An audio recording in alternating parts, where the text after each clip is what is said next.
Welcome back, folks. My name is LastKnownMeal, and today we're going to talk about Netflix The Witcher. Now, even though I already reported on the fact that the production is paused at the moment due to the situation in the world, it still doesn't stop them to finish preparations for production when it resumes. We just recently got the info that studios in UK are actually allowed to continue productions again, but sticking to social distancing guidelines, which generally makes things extra difficult on set, because acting is all about connections, it's all about standing close, it's about touching, it's about emotions, and how can you actually translate that on screen if you're not standing close? So again, those productions are gonna have a huge problem to go into full production, but what you can do is actually prepare everything before so that it works. But again, The Witcher is still paused, so even though these news came out, The Witcher is still paused with production, but there are some interesting casting news. First off, we have a casting for a new original Witcher called Hemrik, and he will be portrayed by Joel Adrian. Primarily, Joel is a stunt performer, so his skills will definitely be applied in the show. Now, who is Hemrik? Well, he is not the character from the books or anywhere else. He was created specifically for this show, so we don't know his role yet. Redanian Intelligence reported he could be someone from Geralt's past, or actually added to the lineup of the Witchers currently living in Kaer Morhen.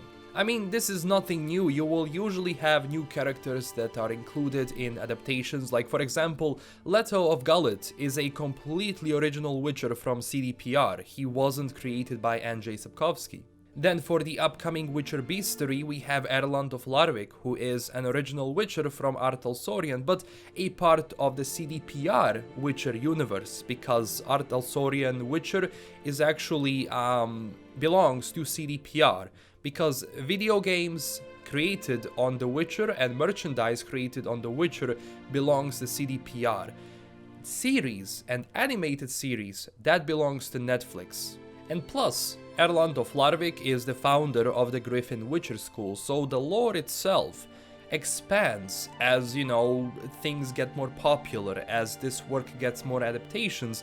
So then you have either people who say, okay, we like new characters which are not original, created by the author, Andrzej Sapkowski, but if they have a purpose, honestly, they can become really popular. I mean, just look at Daryl from The Walking Dead. He did not exist in the comics, he was created for the show, and yet he became an iconic part of the show, surviving more than even the main written characters. Now look, I'm not saying that Hemrik will play a huge role, we don't know that, but I can't wait to see who he is and what's his purpose in the story.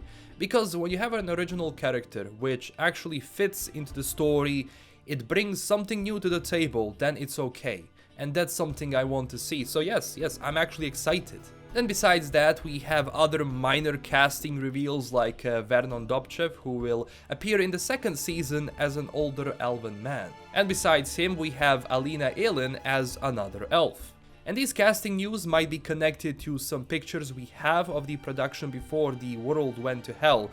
And I do believe the second season will put this emphasis on non-humans and Skoyatel, which you can consider as a non-human guerrilla revolutionary army.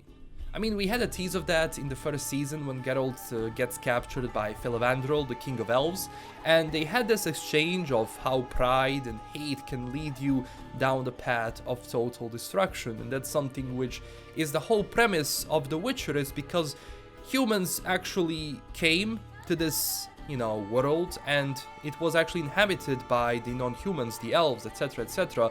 So what happened is that humans, who were actually stronger, they pretty much cleared out all of the elves, but they did not like that, and the pride elves have is pushing them to fight against humans, even though it was a thing of the past and now they can actually start to build a normal relationship. But that doesn't happen, and what happens is you have more and more people dying in that. And after that, we have two more actresses, first one being Leslie Even, who will play the role of Mina Coppercloth. Again, new character, I have no idea who this is. And for the end, we have Scarlett Maltman, who was assigned to an unknown role. Obviously, these news will be more consistent as production continues. Again, this isn't stopping them, to work on the show. You can plan things, change things if needed, especially because now you have time to make changes. And I believe everyone is just waiting for a new redesigned Nilfgaardian armor, so that's also going to blow up when it's released. So yeah, I will follow how it develops. You have a link down below to Redanian Intelligence article. They're doing an insane job because these things, they require you to track various websites and agencies, and it's a really smart thing to do. So that's pretty much it for this video. Tell me down below, what do you think about this new Witcher? Are you excited? Are you curious on what his role is going to be?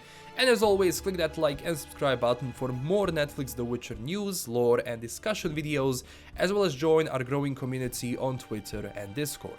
I also made a Patreon page, everyone, so if you wanted an extra way to support the channel, check it out. And huge thanks to my current Patreon supporters. This is LKM signing out, and stay classy, everyone. Bye bye.